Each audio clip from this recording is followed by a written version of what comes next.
Hannah Sinclair arrived in Oakridge, Montana territory with a single weathered trunk, a crumpled letter of introduction, and eyes that told a story her lips refused to share.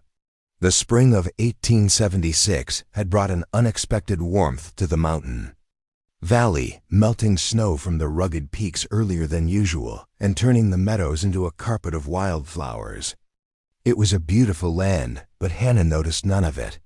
Her gaze remained fixed on her gloved hands, which hadn't stopped trembling since the stagecoach had crossed into the territory 3 days earlier.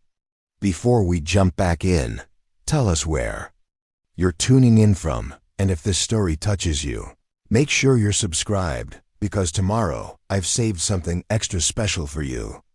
The town of Oakridge consisted of little more than a main street lined with wooden buildings, a general store, a small church, a saloon, and a handful of other businesses necessary for frontier life. Dust swirled around Hannah's ankles as she stepped down from the stagecoach, her navy blue traveling dress already showing the wear of the long journey from Boston. "Miss Sinclair?" A deep voice broke through the hustle of the arriving stagecoach. Hannah looked up to see a tall man approaching, his broad shoulders slightly hunched as if apologizing for his imposing height. Thomas Reynolds removed his hat, revealing hair the color of sun-bleached wheat and eyes as blue as the Montana sky. His face, weathered by years under that same sky, bore the lines of someone who smiled often, though he wasn't smiling now. Instead, his expression held a mixture of curiosity and concern. "I'm Thomas Reynolds," he said, his voice gentler than his appearance would suggest. "I received your letter and sent the fare." He hesitated, clearly uncomfortable with mentioning the financial arrangement that had brought Hannah across the country to marry a man she'd never met. Hannah nodded, reaching into her small handbag to retrieve a folded piece of paper. She handed it to Thomas, her eyes meeting his briefly before returning to study the dusty ground beneath her feet. Thomas unfolded the letter, though he didn't need to read it. He recognized the handwriting of his sister-in-law, Rebecca, who had arranged the match after months of urging him to find a wife to help with his growing ranch and to provide a mother figure for his 8-year-old daughter, Lily. "Your journey was comfortable, I hope?" Thomas asked, then immediately regretted the question as Hannah's expression clouded. 2,000 miles by train and stagecoach could hardly be called comfortable under the best circumstances. Hannah didn't respond. She simply reached back into her bag and pulled out a small slate and piece of chalk. With quick, practiced movements, she wrote, "Thank you for meeting me. I cannot speak." Thomas read the words, his brow furrowing with confusion. Rebecca didn't mention. He began, then stopped himself. "Well, no matter. You must be exhausted. Let's get you settled." As Thomas reached for Hannah's trunk, the stagecoach driver approached with a letter. "Almost forgot, Mr. Reynolds. Doc Sullivan asked me to deliver this to you when I picked up the mail in Helena." Thomas took the letter, his expression darkening as he recognized the handwriting. He tucked it into his coat pocket without opening it. "Thank you, Jim." Hannah observed this exchange with the careful attention of someone accustomed to understanding the world through observation rather than conversation. She noticed the slight tension in Thomas's jaw, the way his shoulders stiffened when he saw the letter, the deliberate casualness with which he dismissed its importance. The wagon ride to the Reynolds ranch took nearly an hour, winding through pine-covered hills before descending into a verdant valley cradled by mountains. Hannah sat rigidly beside Thomas, her hands clutching her small bag as if it contained her most precious possessions. The silence between them stretched uncomfortably, broken only by Thomas's occasional comments about landmarks they passed, or bits of local history he thought might interest her. "That's Widow's Peak," he said, pointing to a distinctive mountain silhouette against the brilliant blue sky. "Legend says a woman waited there every day for her husband to return from the war. She's still waiting, some folks claim." Hannah followed his gesture with her eyes but offered no response. Thomas cleared his throat and fell silent, uncertain how to connect with this woman who would according to the agreement they'd made through letters and intermediaries, soon become his wife. The Reynolds ranch came into view as they crested a small rise, a sturdy two-story house built of logs and stone, a large barn, corrals filled with horses, and various outbuildings spread across the property. In the distance, cattle grazed on rolling pastures that stretched toward the mountains. "It's not much compared to Boston, I imagine," Thomas said, a hint of defensiveness creeping into his voice. "But it's solid. Built it myself with help from my brother before he passed." Hannah turned to look at him, her expression softening slightly at the mention of his loss. She reached for her slate and wrote, "It's beautiful." Thomas's face relaxed into a smile that transformed his features, erasing years of worry lines. "Thank you. I hope you'll be happy here."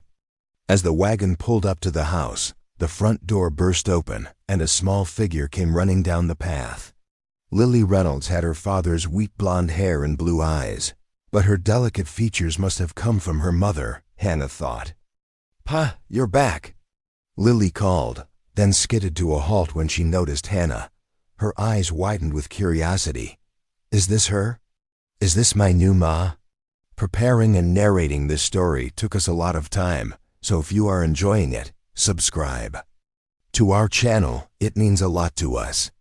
Now back to the story. Thomas climbed down from the wagon and lifted his daughter into a hug.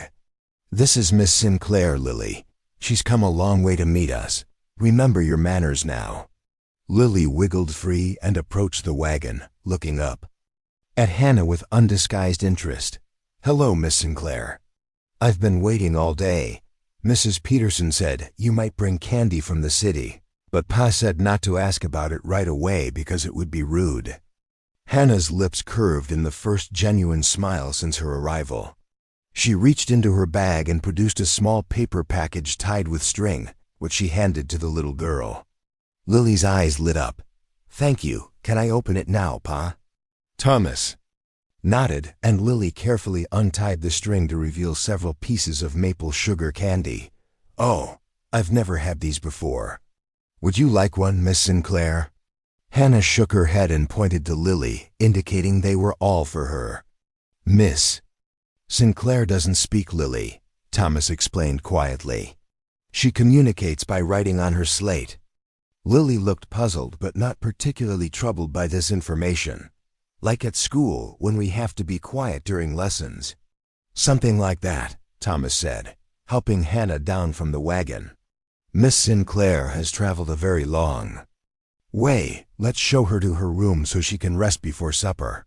The house was simply furnished but immaculately clean. Hannah later learned that Mrs. Peterson, the widow from a neighboring farm who helped with housekeeping, had spent 2 days preparing for her arrival. The guest room on the first floor had been freshly painted a soft blue, with crisp white curtains framing a window that overlooked a small garden. "I thought you might like this room," Thomas explained as he set her trunk down. "It has its own entrance to the garden, and there's a writing desk by the window. Lily and I have our rooms upstairs, so you'll have privacy here." Hannah wrote on her slate, "Thank you, it's lovely." "Supper's at 6, Thomas said, backing toward the door. "Mrs. Peterson made a roast. She'd be staying to serve it, but after today, well, we had discussed in our letters that you might take over the household duties." Hannah nodded, remembering the terms of their arrangement. She would provide domestic help and care for Lily. Thomas would provide security, a home, and respectability. Love wasn't mentioned in their agreement, though Rebecca had assured her that Thomas was a kind man who would treat her well. So far, that promise seemed to be holding true. "I'll leave you to settle in," Thomas said. "If you need anything, Lily and I will be in the barn tending to a new foal." After Thomas left, Hannah sat on the edge of the bed, her shoulders finally relaxing as she found herself alone for the first time in weeks. The journey west had been a blur of noisy train stations, crowded rail cars, and dusty stagecoaches. Constant assault on senses already overwhelmed by the drastic change in her circumstances. She opened her trunk and carefully removed a framed photograph, the sole remnant of her previous life. A handsome young man in a Union Army uniform smiled confidently at the camera, unaware of the fate that awaited him at Gettysburg. Hannah traced her finger over the image of her brother, the tightness in her chest a familiar companion whenever she looked at his face. Daniel had been gone for 11 years now, but the events that followed his death remained as vivid as if they had happened yesterday. Hannah closed her eyes, willing away the memories of the night that had stolen her voice, but they came anyway, flickering like the flames that had consumed her family home, while she watched helplessly from the garden where she'd been gathering evening primrose for her mother's tea. A soft knock at the door startled Hannah from her dark thoughts. She quickly returned the photograph to her trunk and composed herself before opening the door. Lily stood there, clutching one of the maple sugar candies. "I saved one for you," she said, holding it out. "Pa says sweets always make him feel better when he's sad." Hannah took the candy, touched by the child's perception and generosity. She reached for her slate and wrote, "Thank you, Lily, that's very kind." Lily peered at the words, sounding them out carefully. "You're welcome. Can I show you something? I have a special place." Hannah hesitated, then nodded. She followed Lily through the house and out the back door to where a massive oak tree spread its branches over a corner of the yard. Beneath it sat a small wooden structure that resembled a miniature version of the main house. "Pop built it for me when Mama died," Lily explained, leading Hannah to the playhouse. "He said everyone needs a place that's just theirs when they're feeling sad." The interior of the playhouse was surprisingly detailed, with tiny furniture Thomas had clearly crafted himself. On one wall hung childish drawings. On another, a small shelf held treasures, colorful stones, feathers, and a doll with yarn hair. "You can come here too, if you want," Lily offered. "When you don't want to talk. I mean, I know you don't talk at all, but Paya says sometimes people need quiet even inside their heads." Hannah's eyes filled with tears at the child's innocent wisdom. She knelt beside Lily and wrote on her slate, "It's perfect. Thank you for sharing it with me," Lily beamed. "Pa says I'm a good sharer. That's important for having a family." She looked at Hannah with sudden seriousness. "Are you going to be my new mama?"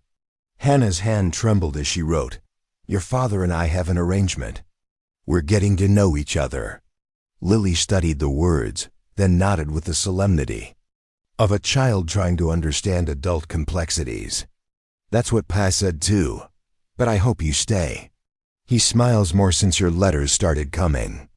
Before Hannah could respond, Thomas's voice called from the house, "Lily, Miss Sinclair, supper's ready." The meal was a slightly awkward affair, with Mrs. Peterson hovering anxiously, clearly curious about the silent woman who had come to possibly marry her employer.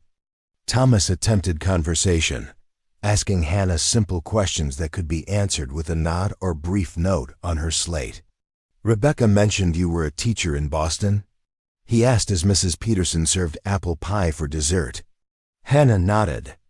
"Writing, girls' school, literature and penmanship. Miss Sinclair has the prettiest handwriting I've ever seen," Lily announced, having watched Hannah write throughout the meal. "Even prettier than yours, Mrs. Peterson." "Lily," Thomas warned gently. "Well, it's true," Lily insisted, "and she knows big words. I saw them in her bag. She has books with lots of pages and no pictures." "Perhaps Miss Sinclair might help with your schooling," Thomas suggested. "Would that be agreeable?" he asked Hannah. Hannah wrote, "I would enjoy that very much." After supper, when Lily had been tucked into bed and Mrs. Peterson had returned to her own home, Thomas invited Hannah to join him on the front porch. The evening air was cool but not uncomfortable, scented with pine and the sweet grass of the valley. Stars appeared one by one in the darkening sky, more stars than Hannah had ever seen in Boston. "I feel I should apologize," Thomas said after they had sat in silence for several minutes. "Rebecca didn't mention your condition in her letters."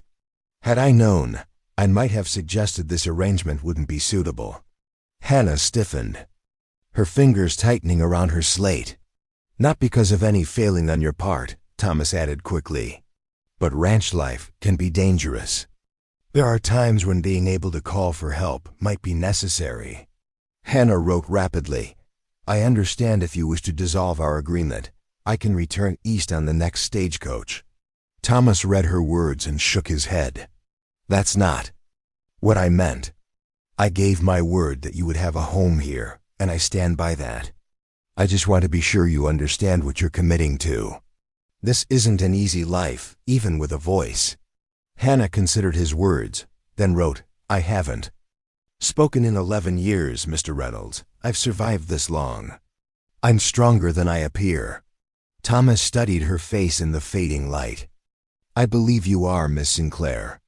And please, call me Thomas. She wrote his name on the slate, then beneath it, Hannah. Hannah, he repeated, the name sounding somehow intimate in the quiet evening air. May I ask what happened? To cause your silence? Hannah shook her head, erasing his name from the slate and replacing it with, not tonight. Thomas nodded, respecting her boundary. Whenever you're ready. Or never, if that's your choice. They sat together as darkness settled. Completely over the ranch, the silence between them gradually shifting from awkward to companionable. In the distance, a coyote called to its pack, the sound echoing across the valley.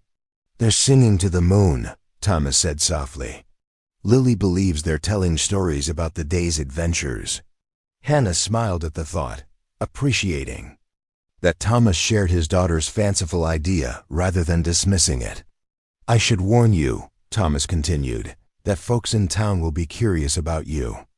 News travels fast out here, and a mail-order bride is interesting enough without. He trailed off, gesturing vaguely toward her slate. Hannah wrote, I'm accustomed to curiosity. It doesn't trouble me. Good, Thomas said. Because Sunday's church service will likely be quite an experience. The entire town will be there, and Reverend Matthews has a way of making introductions that can be rather thorough. Hannah raised an eyebrow, and Thomas chuckled. Last month, poor Mr. Whitaker arrived from Philadelphia to take over the telegraph office, and by the time Reverend Matthews finished introducing him, everyone knew he had false teeth, a fondness for penny dreadfuls, and had once been engaged to a woman who ran off with a traveling salesman. Hannah's shoulders shook with silent laughter, and Thomas looked pleased to have amused her. We don't have to attend if you'd prefer not to, he offered. But it might be good for you to meet people, make some friends. Hannah wrote, I'll go. I've faced worse than curious neighbors. Thomas nodded, then stood and stretched. I should turn in. Dawn comes early on a ranch. Your first night in a new place is always the hardest, but it gets easier. He hesitated, then added, I'm glad you're here, Hannah. Whatever brought you west, I hope you find peace in these mountains. After Thomas went inside, Hannah remained on the porch, listening to the night sounds so different from the city noises she'd known all her life. The vastness of the Montana sky, studded with stars that seemed close enough to touch, made her feel simultaneously insignificant and free. Perhaps here, thousands of miles from the memories that haunted her, she might finally escape the prison of silence she'd built around herself. The first weeks at the Reynolds Ranch established a routine that gave Hannah's days structure and purpose. She rose before dawn to prepare breakfast for Thomas and Lily, then spent the morning on household tasks while Lily attended the small schoolhouse in town. Afternoons were dedicated to teaching Lily additional lessons, penmanship, literature, and basic French skills Hannah had taught at the exclusive girls' school in Boston. Thomas watched this developing relationship between his daughter and Hannah with evident satisfaction. Lily had been only 4 when her mother died of influenza, and while Thomas had done his best to raise her alone, he knew a growing girl needed feminine guidance he couldn't provide. You have a natural gift for teaching, Thomas observed one evening as he and Hannah sat on the porch after Lily had gone to bed. Lily's handwriting has improved more in 3 weeks with you than in a year at school. Hannah wrote on her slate, she's bright and eager to learn. That makes teaching a joy rather than a task. Still, you have patience I lack, Thomas admitted. When I try to help with her schoolwork, we both end up frustrated. Hannah smiled and wrote, different skills for different tasks.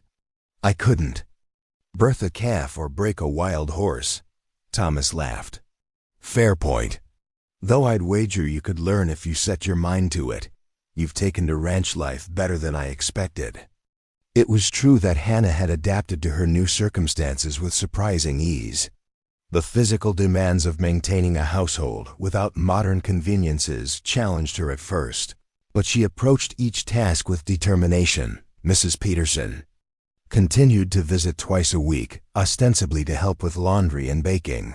But Hannah suspected the widow was checking on her progress and reporting back to the local women's group. The Sunday church service had been exactly as Thomas predicted, an exercise in barely disguised curiosity as the townspeople examined the mute woman Thomas Reynolds had brought from the East to be his bride. Reverend Matthews had announced her arrival with enthusiasm that bordered on invasive, though he tactfully attributed her silence to a nervous condition, rather than pressing for details. After the service, Hannah had been surrounded by well-meaning women offering advice, invitations, and not-so-subtle inquiries about when the wedding might take place.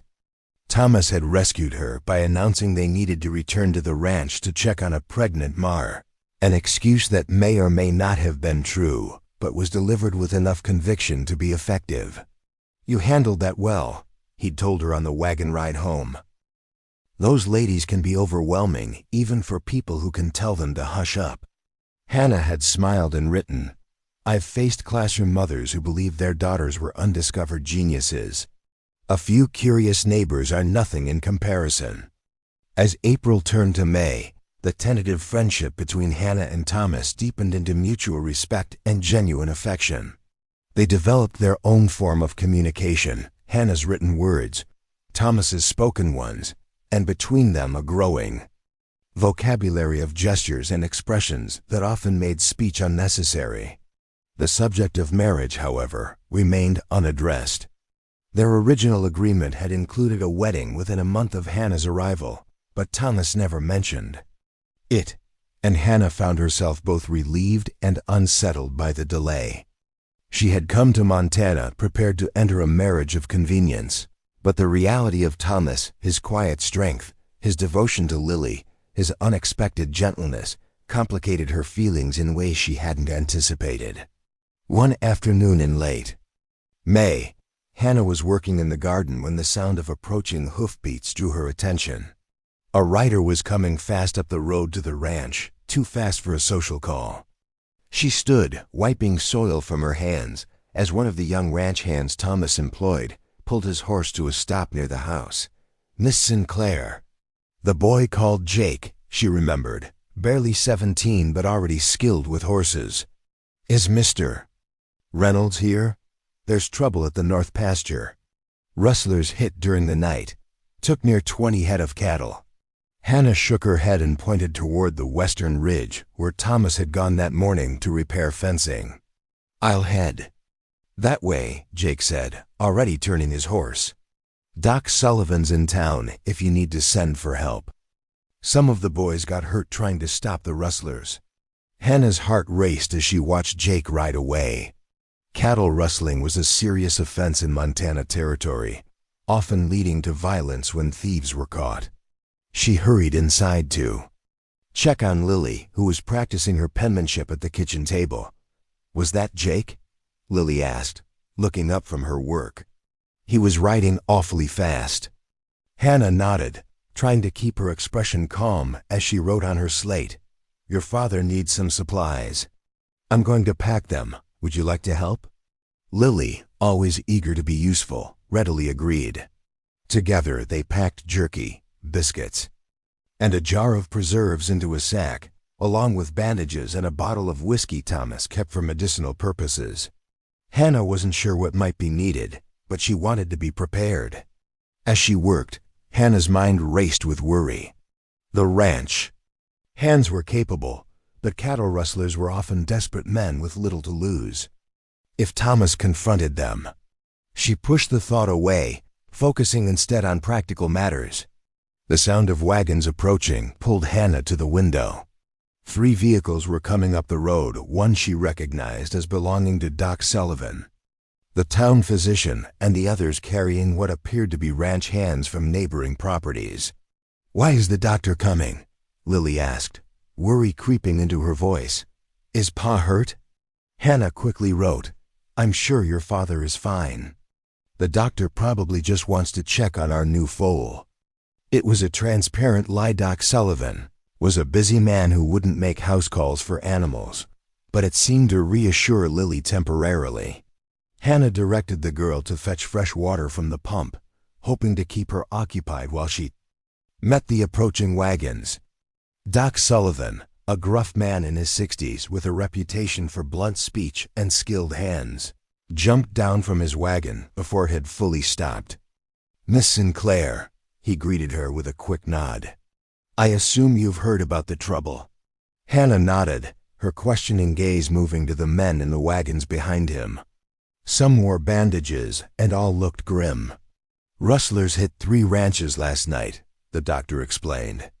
"Reynolds' place got off light compared to the Harrigan spread. They lost nearly 50 head, and Harrigan's oldest boy took a bullet in the shoulder." Hannah's eyes widened in alarm. "The boy will be fine," Doc Sullivan assured her. "But the situation's serious. Sheriff's forming a posse. These men are heading out to join Thomas and the others tracking the rustlers." Hannah pointed to the house, then to the wounded men in the wagons, offering hospitality. "Much obliged," one of the men said. "But we need to move quick if we're going to catch these thieves before they cross into Idaho territory." Doc Sullivan handed Hannah a letter. "This came for Thomas yesterday. I was meaning to bring it out, then all this happened. Might be important. It's got government seals on it." Hannah took the letter, recognizing the official markings of the War Department. A cold feeling settled in her stomach as she remembered Thomas's reaction to the previous letter, the one he had received the day she arrived. "We'll be back by nightfall, God willing," Doc Sullivan said, climbing back into his wagon. "Keep the house locked, Miss Sinclair. Never can tell if some of those rustlers might double back." As the wagons pulled away, Hannah returned to the house, tucking the letter into her apron pocket.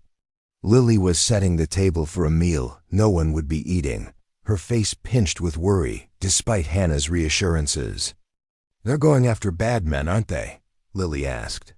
"I heard Doc Sullivan talking about rustlers." Hannah hesitated, then nodded. There was no point in further deception. Lily was too perceptive. "Pa will catch them," Lily said with the confidence of a child who believed her father capable of anything. "He always says justice rides a sure-footed horse in Montana." Hannah smiled at the quotation, recognizing Thomas's plain-spoken wisdom in his daughter's words. She wrote on her slate, "Your father is a careful man. He'll be home for supper." The day stretched endlessly as Hannah tried to maintain a normal routine for Lily's sake. They completed her lessons, baked bread, and tended the garden. But Hannah's thoughts remained with Thomas and the posse pursuing the rustlers. The letter from the War Department burned in her pocket, raising questions she couldn't ask and fears she didn't want to examine. As the afternoon waned with no word from Thomas or the others, Hannah found herself standing at the window more frequently, scanning the road for approaching riders. Lily, sensing her anxiety, became increasingly clingy, abandoning her usual independent play to stay close to Hannah's side. "Mrs. Peterson says you and Pa are going to get married," Lily said abruptly as they washed dishes after a barely touched early supper. "Is that true?" Hannah set down the plate she was drying and reached for her slate. "Your father and I have an arrangement, but we haven't discussed marriage recently." Lily frowned. "But you're going to stay, right? Even if you don't get married?" The question pierced Hannah's heart. She had grown to love this child over the past month, with her curious mind and old soul wisdom. The thought of leaving her was painful in a way Hannah hadn't expected when she'd agreed to come west. Before Hannah could formulate a response, the sound of horses approaching sent Lily running to the window. "They're back. I see Pa's horse." Relief flooded through Hannah as she joined Lily at the window. Thomas was indeed returning, riding at the head of a group of men. As they drew closer, Hannah could see that his shirt was torn and a dark stained blood spread across one sleeve. "Pa's hurt," Lily cried, starting for the door, but Hannah caught her arm, shaking her head firmly. They didn't know what condition the men were returning in or whether all the rustlers had been caught. Better to wait inside until Thomas called for them. The riders stopped in the yard, and Hannah watched as Thomas dismounted stiffly, favoring his left side. He spoke to the other men, who nodded and began to disperse, some continuing down the road toward town while others headed for the bunkhouse where the ranch hands stayed. Thomas turned toward the house, his face tight with pain but breaking into a smile when he saw Hannah and Lily watching from the window. He waved, indicating it was safe to come out. Lily bolted through the door and across the yard, throwing herself into her father's arms with enough force to make him wince, though he covered it quickly. "You caught the bad men," she exclaimed. "I knew you would." "Not all of them," Thomas sighed, his voice grave despite his smile. "But we recovered most of the cattle and taught those thieves to steer clear of Oakridge ranches." Hannah approached more slowly, her eyes taking inventory of Thomas's injuries, the torn shirt revealing a bandaged arm, the bruise darkening his jaw, the careful way he held himself that suggested ribs bruised if not broken. "It looks worse than it is," he assured her, reading the concern in her expression. "Doc Sullivan patched me up in the field. Just some cuts and bruises." Hannah pointed to his arm, raising an eyebrow skeptically. "All right, and a bullet graze," Thomas admitted, "but it barely broke the skin. I've had worse from breaking horses." Hannah shook her head, taking his uninjured arm and guiding him toward the house. Thomas allowed himself to be led, too exhausted to resist. "Can I help, Miss Sinclair?" Lily asked, dancing anxiously around them. "I can fetch clean water, or bandages, or Pa's special whiskey." "Just set the kettle to boil," Thomas told his daughter. "A cup of coffee would do me more good than whiskey right now." Inside, Hannah insisted on examining Thomas's injuries herself. The bullet graze was indeed minor, though it would leave another scar among the many that marked his body. The ribs were bruised but not broken, according to the careful prodding of her fingers. The cut on his jaw would heal cleanly. "See?" Thomas said as she finished her examination. "I told you it wasn't serious." Hannah gave him a look that clearly communicated her disagreement, then reached for her slate. "You could have been killed." Thomas sobered. "Yes, it was closer than I'd like to admit. One of the rustlers recognized me from the war. Had a grudge. From a battle near Nashville." Hannah's eyebrows rose in surprise. She knew Thomas had fought in the war, most men his age had, but he rarely spoke of it. "That's how I got this," he said, indicating the bullet graze. "He called me by name and fired before I could react. Said he'd been waiting years to settle the score." A cold feeling spread through Hannah's chest. She reached into her pocket and withdrew the letter from the War Department, holding it out to Thomas. His expression tightened as he took it. "When did this arrive?" Hannah wrote, "Today. Doc Sullivan brought it."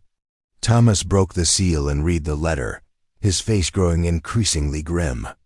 When he finished, he folded it carefully and placed it on the table. "It seems my past has finally caught up with me," he said quietly. "The War Department is reopening an investigation into the Battle of Meadow Creek. They're summoning me to testify before a military tribunal in Denver next month." Hannah's questioning look prompted him to continue.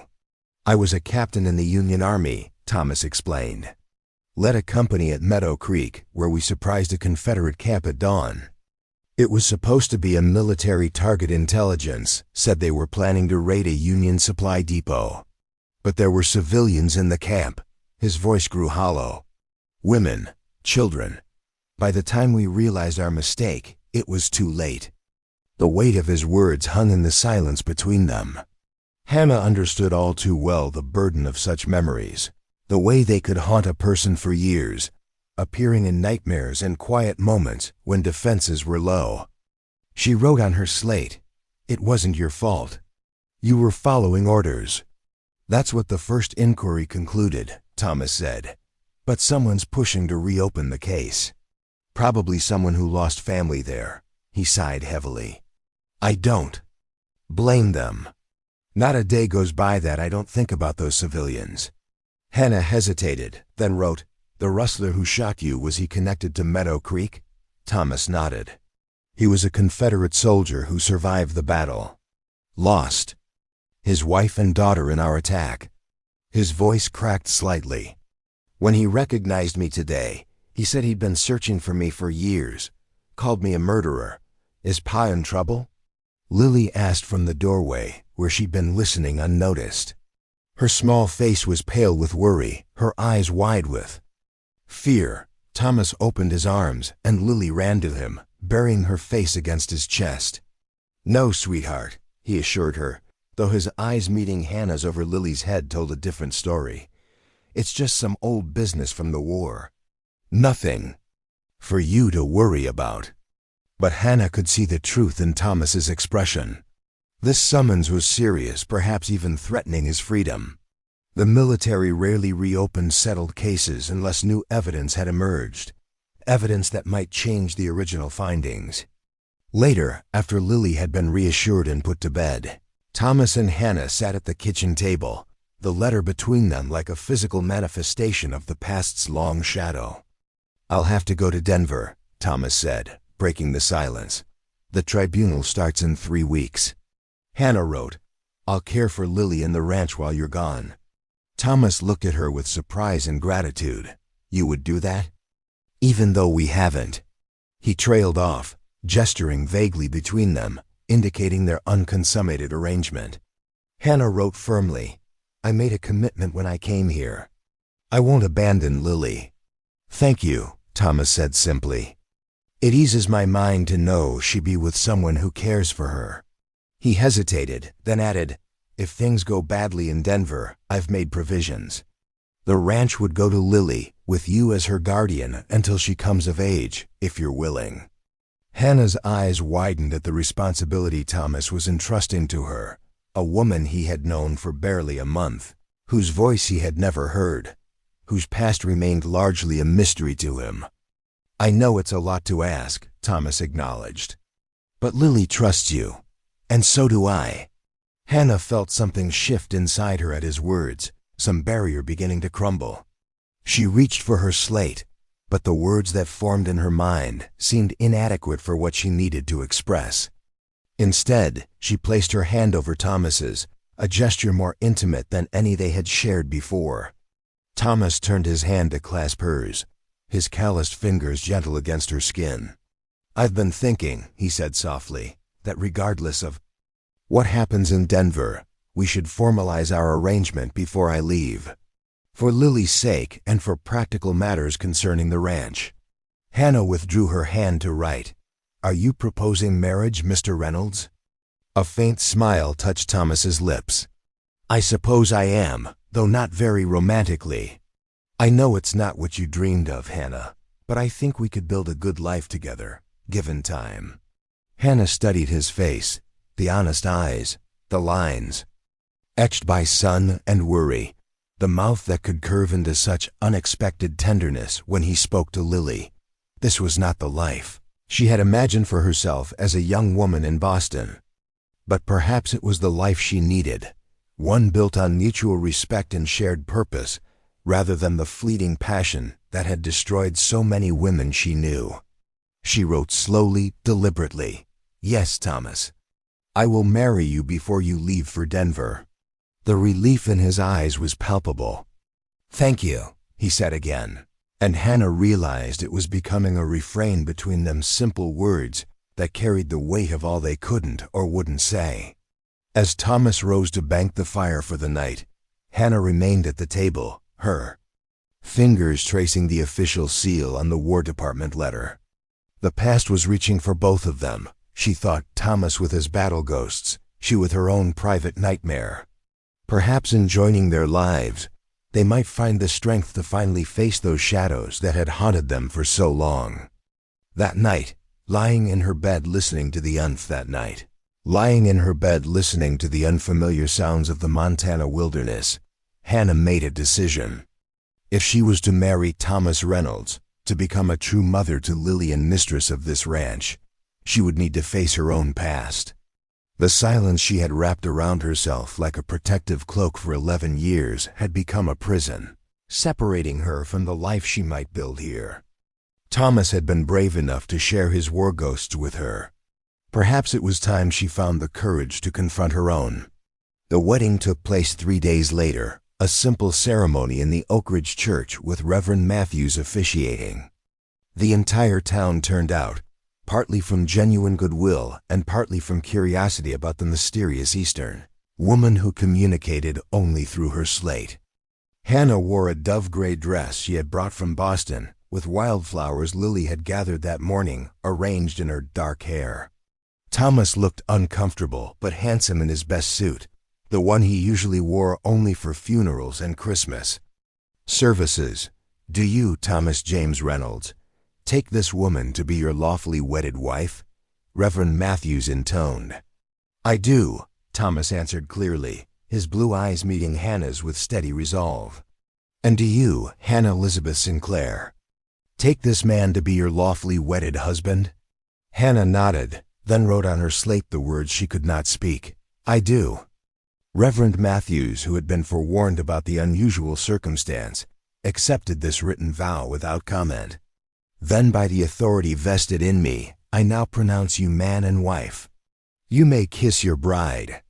Thomas leaned forward and placed a gentle, chaste kiss on Hannah's lips, their first physical contact beyond handshakes and the occasional steadying touch. Hannah felt her cheeks warm as the congregation erupted in applause and cheers, with Lily bouncing excitedly between. "Them, we're a real family now," the little girl exclaimed, and Hannah felt her heart constrict with unexpected emotion. Family, a word she had not applied to herself in more than a decade. The wedding breakfast that followed at the town's small hotel was a boisterous affair, with seemingly every resident of Oakridge contributing a dish or raising a toast to the newlyweds. Hannah found herself the center of attention in a way that would have been overwhelming in Boston, but somehow felt warming here in this frontier community that had decided to embrace her despite or perhaps because of her differences. "You've got yourself a fine woman, Thomas," old Mr. Hargrove declared, clapping the groom on the shoulder. "Quiet ones are always the smartest, my mother used to say." "And the prettiest," added his wife with a wink at Hannah. "Though how you managed to convince an educated Eastern lady to take on a rough-hewn widower and a ranch in the middle of nowhere is beyond me." Thomas smiled, his arm resting lightly around Hannah's waist in a protective gesture that felt both foreign and comforting. "I suspect Hannah might be the one doing me the favor, Mrs. Hargrove." The celebration continued well into the afternoon, but Hannah noticed Thomas growing increasingly tense as the hour of his departure approached. He was to leave for Denver. On the evening train, a journey that would take nearly 3 days, as the guests began to disperse, Thomas drew Hannah aside. "I've asked Jake to stay at the main house while I'm gone," he said quietly. "He'll sleep in the front room, just as a precaution." Hannah nodded, understanding Thomas's concern. The rustlers who had escaped might return, especially if word spread that the ranch owner was away. She wrote on her slate, "We'll be fine. Lily and I will manage until you return." Thomas's eyes searched her face. "I know you will. You're stronger than you look, Hannah Reynolds." The sound of her new name sent an unexpected thrill through her. "I just wish we had more time before this Denver business." Hannah hesitated, then wrote, How serious is the investigation? Truly? Thomas sighed, running a hand through his wheat-colored hair. Honestly, I don't know. The letter mentioned new evidence, but not what kind. Best case, they're just retaking. Testimonies for the record, worst case. He trailed off, unwilling to voice the possibility that haunted them both, that he might not return to the ranch and the family he had just officially formed. Promise me something, Thomas said, suddenly taking her hands in his. If I don't come back, don't let Lily forget me. Tell her. Tell her I did my best, both in the war and as her father. Hannah blinked back tears, nodding firmly. She squeezed his hands, trying to convey without words her understanding of the burden he carried, the impossible choices of war, the weight of command, the haunting knowledge that decisions made in an instant could cast shadows across decades. Their farewell at the train station was brief, with Lily clinging to her father until the final boarding call. Be good for Hannah, Thomas instructed his daughter, kneeling to look her in the eye. Remember you're the daughter of a Reynolds, and Reynolds women are strong. I'll be strong, Pa, Lily promised, her small chin lifting though her lips trembled.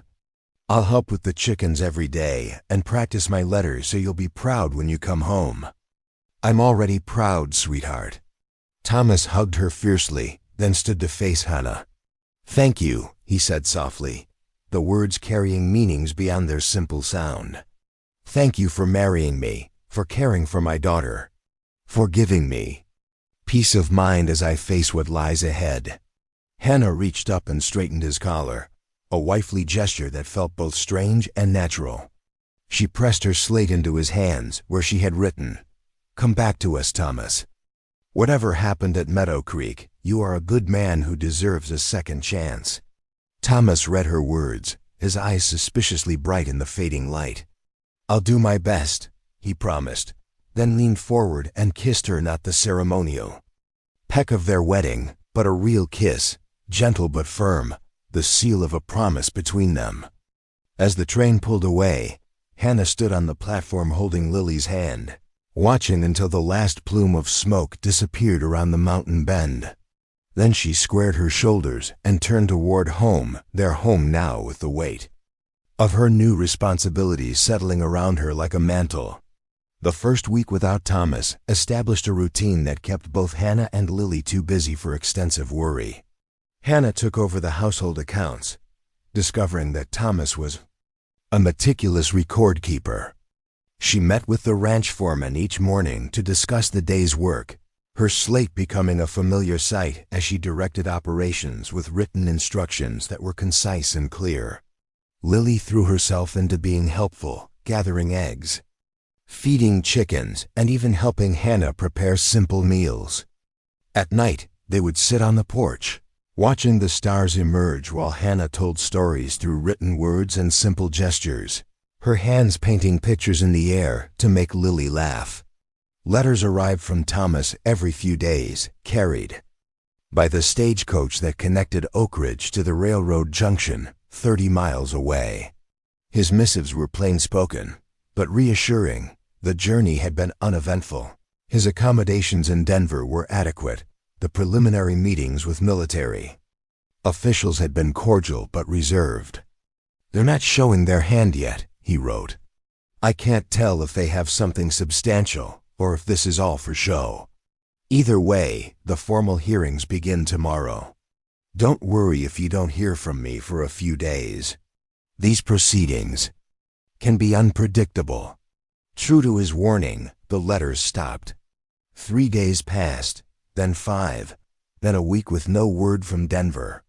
Hannah maintained a brave face for Lily's sake, but at night she found herself pacing the floor of her bedroom, the bedroom she had not yet shared with her husband, wondering what was happening in a courtroom hundreds of miles away.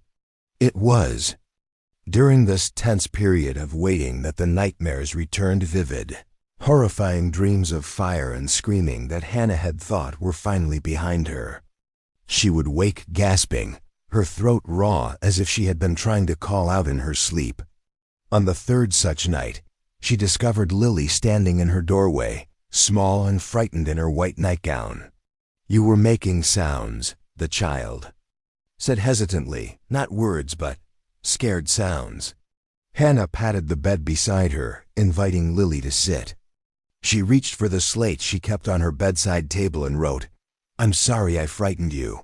I was having a bad dream." Lily nodded with the solemn understanding of a child who had experienced her own nightmares. "About Pa? I dream about him not coming home sometimes." Hannah shook her head and wrote, "About something that happened long ago, before I came here." Lily considered this, then asked the question Hannah had been dreading since her arrival in Montana. "Is that why you don't talk? Because of the bad thing?" Hannah hesitated, then nodded slowly. This child deserved honesty, even if the truth was difficult. "Mrs. Peterson says you're not really mute, that you just choose not to speak because of some terrible tragedy." Lily's forthright gaze met Hannah's. "Is that true?" Hannah sighed, then wrote carefully, "The doctors call it traumatic mutism. My voice still works, but something in my mind won't let me use it. It's been this way for 11 years. Since the bad thing happened?" Lily persisted. Hannah nodded again. "What was the bad thing?" Lily asked, then quickly added, "You don't have to tell me if it makes you sad. Pa says some stories are only for sharing when you're ready." Hannah studied the child's face, so open, so earnest, so reminiscent of her father in the directness of her blue gaze. Perhaps it was time to begin sharing her story, even if only in written fragments. She wrote slowly, "There was a fire. I lost my family. My parents and my brother Daniel." Lily's eyes widened. "Like I lost my mama to the fever? And you were all alone after?" "Yes," Hannah wrote. "I was 18. I went to live with my father's sister, but she wasn't a kind woman. When I still couldn't speak after a year, she sent me to work at a school for girls. I taught there for 10 years until—" She paused, uncertain how to explain the rest. "Until you decided to come be my new mama," Lily suggested. Hannah smiled at this simplification of her complex journey and wrote, "Until circumstances changed and I needed a new start. Your father's advertisement seemed like a good opportunity." Lily nodded, accepting this explanation. "I'm sorry about your family," she said after a moment, "especially your brother. I always wanted a brother." Hannah felt tears prick her eyes at the casual kindness of this statement. She wrote, "Daniel would have liked you. He loved telling stories and exploring outdoors. Like me," Lily said excitedly. "Pa says I'm too curious for my own good sometimes." She hesitated, then asked, "Do you think you'll ever talk again? If the bad dreams go away?" Hannah had asked herself this question countless times over the years. Doctors had assured her that her condition wasn't permanent, that with time and the right circumstances her voice might return. But a decade had passed with no improvement, and she had gradually accepted silence as her permanent state. "I don't know," she wrote honestly. "But even if I never speak aloud, I can still communicate with you and your father." Lily nodded thoughtfully. "Pa says words aren't always the most important part of what people say anyway. He says you have to watch their eyes and their hands to know what they really mean." "Your father is a wise man," Hannah wrote, impressed once again by Thomas's insights. "Can I stay with you tonight?" Lily asked suddenly. "In case the bad dreams come back?" Hannah nodded, making room for the child to crawl under the covers beside her. As Lily snuggled close, Hannah felt a sense of peace settle over her that had been absent for many years. This small, warm presence beside her was a reminder that she was no longer alone, that despite the uncertainty surrounding Thomas's situation, she had found a place where she belonged. That night, for the first time since her arrival in Montana, Hannah slept without nightmares. The next morning brought an unexpected visitor to the ranch. Hannah was in the garden harvesting early lettuce when the sound of an approaching buggy drew her attention. A well-dressed woman in her 40s was driving, her posture straight and confident. her clothing more fashionable than anything Hannah had seen since leaving Boston. Hannah wiped her hands on her apron and went to greet the visitor, her slate tucked under her arm. As the woman drew closer, Hannah noticed a familiar resemblance in her features, something in the set of her jaw and the color of her eyes that reminded her of Thomas. "You must be Hannah," the woman said, alighting from the buggy with practiced grace. "I'm Rebecca Reynolds, Thomas's sister-in-law. I've come from Helena as soon as I received news about this Denver business." Hannah nodded in recognition of the name, remembering that Rebecca had arranged their correspondence. She wrote quickly, "Thomas has gone to Denver." "He left 2 weeks ago," Rebecca frowned. "Yes, I know.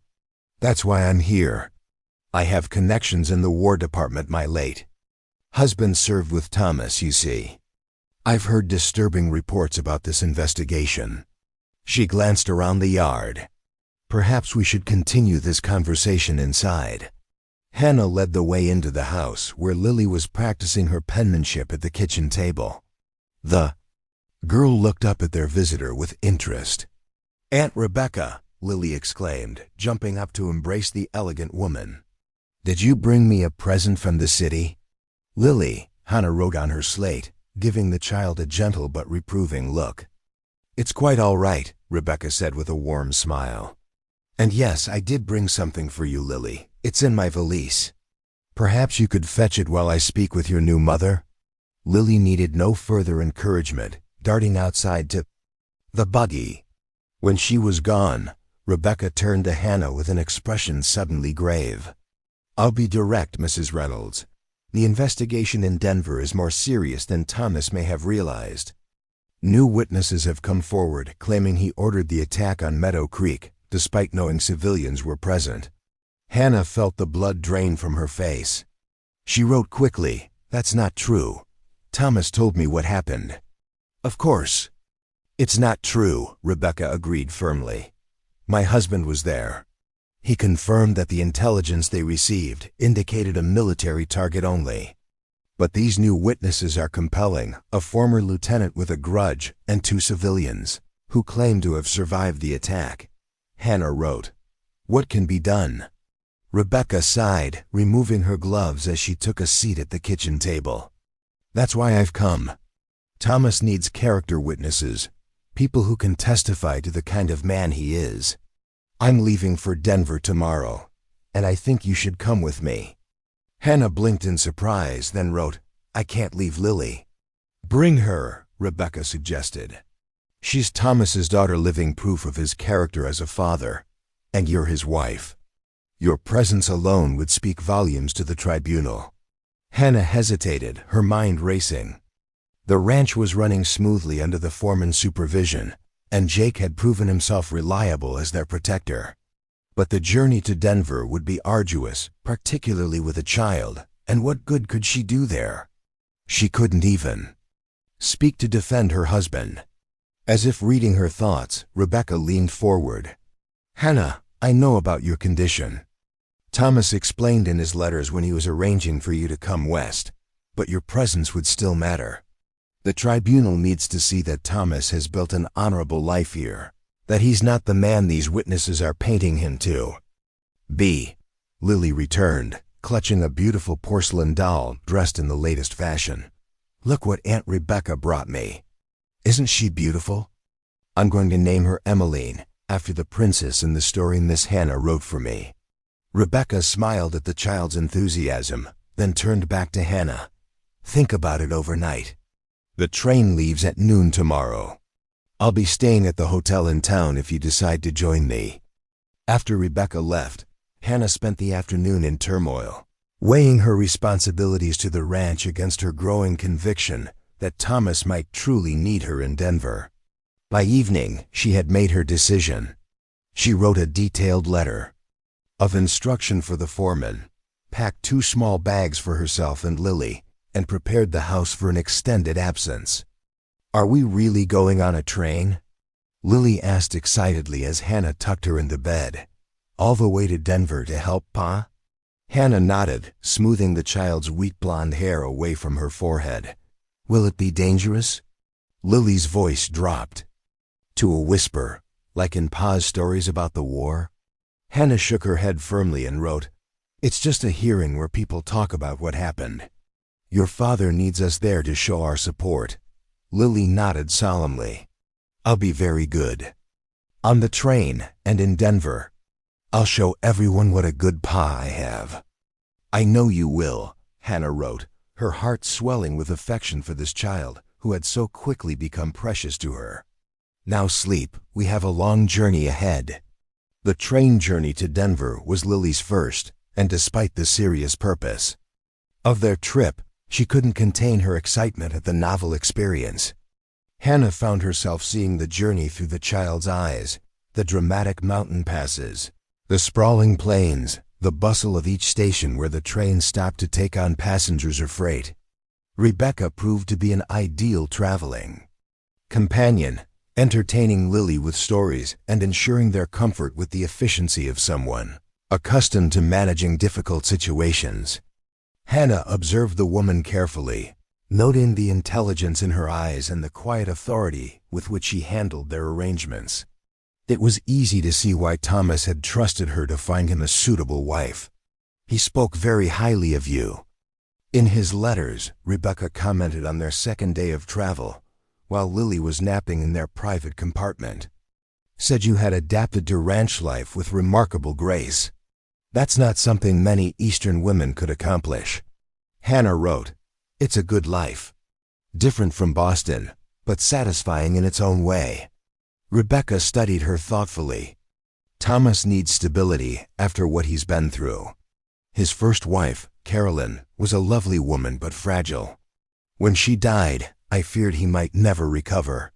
Seeing him build this new life with you and Lily," she paused, "it gives me hope that even the deepest wounds can heal." Hannah felt a connection forming with this forthright woman who clearly cared deeply for Thomas and Lily. She wrote, "Tell me about the witnesses against him. What exactly are they claiming?" Rebecca's expression darkened. "Lieutenant James Morrison claims Thomas received a scout's report the night before the attack, warning that women and children were in the camp. He says Thomas ordered the attack anyway, believing the civilian presence was a ruse to protect valuable Confederate supplies." Hannah frowned, remembering Thomas's anguish when he spoke of discovering the civilians too late. She wrote, "That contradicts everything Thomas told me." "Of course it does," Rebecca agreed. "Morrison was cashiered after Meadow Creek for drunkenness and insubordination. He's been bitter about it for years, blaming Thomas for ruining his military career. The civilian witnesses are more troubling, a woman who claims she tried to warn Union forces about the children in the camp, and a man who says he saw Thomas deliberately target a tent where families were sheltering." Hannah felt sick at these accusations, so at odds with the honorable man she had come to know. She wrote, "How can they prove any of this after so many years?" "They can't," Rebecca said firmly. "But in the court of public opinion, and possibly in a military tribunal, emotion often outweighs evidence. That's why we need to present the real Thomas Reynolds, the devoted father, the respected rancher, the man who sent money anonymously to a fund for civilian victims of Meadow Creek for years afterward." Hannah's eyes widened at this last revelation. Thomas had never mentioned such donations, but it aligned perfectly with what she knew of his character, his sense of responsibility, his need to make amends even for actions that weren't entirely his fault. As the train approached Denver, Hannah felt a growing sense of determination. She might not be able to speak in Thomas's defense, but she would stand by his side, lending her quiet strength to his cause. And perhaps, in witnessing his confrontation with the ghosts of his past, she might find the courage to finally face her own. Denver in 1876 was a city in transition, balancing its rough frontier origins with growing aspirations of urban sophistication. Elegant brick buildings stood alongside hastily constructed wooden structures, while horse-drawn carriages shared muddy streets with pedestrians from every walk of life. To Hannah, accustomed to Boston's established grandeur, The city seemed unfinished, yet vibrant with possibility, not unlike the life she was building with Thomas. Rebecca had arranged accommodations at the Wentworth Hotel, a respectable establishment, favored by government officials and visiting businessmen. Thomas had been staying at a more modest boarding house, but Rebecca insisted on moving him to the Wentworth upon their arrival. "Appearances matter in these proceedings," she explained as their carriage approached the hotel. "Thomas needs to present himself as a successful, established rancher, not some frontier roughneck." Their reunion with Thomas in the hotel lobby was both joyful and restrained. He swept Lily into his arms with unabashed delight, but his greeting to Hannah was more circumspect, a gentle kiss on her cheek and a hand that lingered on her arm, conveying gratitude and affection that went beyond the formality of their new marriage. "I didn't expect you to come," he said quietly as they walked toward the dining room for a private dinner. "The ranch," Hannah shook her head, cutting off his concern. She wrote quickly on her slate, "The ranch is in good hands. You needed U.S. more." Thomas's expression softened with something that might have been wonder. "I'm beginning to think Rebecca knew exactly what she was doing when she arranged our correspondence." Rebecca smiled at this acknowledgement. "I told you a practical partnership could grow into something meaningful, Thomas. You simply needed to trust me." Later, after Lily had been tucked into bed in the adjoining room of their suite, Thomas briefed Hannah and Rebecca on the proceedings thus far. The news was not encouraging. Morrison's testimony was damning, Thomas admitted, his voice tight with suppressed emotion. He presented papers he claims are copies of the Scouts' report, warning about civilians in the camp. The originals were supposedly destroyed in a fire after the war. "Convenient," Rebecca commented dryly. "And these copies suddenly appear 11 years later?" "The tribunal seems inclined to believe him," Thomas continued. "He's backed by 2 civilians who say they were at Meadow Creek, a Mrs. Ellsworth who claims she tried to warn our forces about the children, and a Mr. Caldwell who says he saw me personally direct fire toward family tents." Hannah's hand trembled slightly as she wrote, "Is there any truth to their accusations?" Thomas met her gaze directly. "No, we received intelligence that the camp contained a Confederate cavalry unit planning to raid our supply lines. By the time we realized there were civilians present, the attack was already underway." He rubbed his face wearily. "That doesn't ease my conscience about what happened, but I never knowingly endangered non-combatants." "What about witnesses?" "For your defense?" Rebecca asked. "My commanding officer died 3 years ago. Most of the men from my company have scattered across the country. I have written statements from 2 sergeants who served under me, but neither could travel to Denver on such short notice." Hannah wrote, "So it's their word against yours?" Thomas nodded grimly. "Unless we can discredit their testimony somehow." Rebecca stood and began pacing the room, her practical mind clearly working through possibilities. "Morrison is the key. If we can show he has a personal vendetta against you, it might call his entire testimony into question." "He does have a vendetta," Thomas confirmed. "I reported him for being drunk on duty after Meadow Creek. It ended his military career. But that doesn't necessarily mean he's lying about the Scouts' report." Hannah listened to their discussion, her mind working on a different track. Something about the names of the civilian witnesses nagged at her memory. Ellsworth, Caldwell. Where had she heard those names before? She suddenly stood, her abrupt movement startling both Thomas and Rebecca. She hurried to her traveling bag and withdrew a leather-bound book, her journal from the years immediately following the war, when she had lived with her aunt in Philadelphia. She began paging through it frantically. "Hannah?" Thomas questioned, watching her with concern. "What is it?" Hannah found the page she was seeking and thrust the journal toward Thomas, pointing at an entry dated September 18th, 1865. Thomas read aloud. "Aunt Margaret received visitors today from the Southern Aid Society, a Mrs. Ellsworth and Mr. Caldwell, collecting funds for displaced families from Tennessee and Virginia. They shared terrible stories of Union atrocities against civilian populations. Aunt was deeply affected and donated $20 to their cause. Thomas looked up, his expression confused. I don't understand. How does this connect to Meadow Creek? Hannah reclaimed her journal and wrote quickly, My aunt lived in Philadelphia.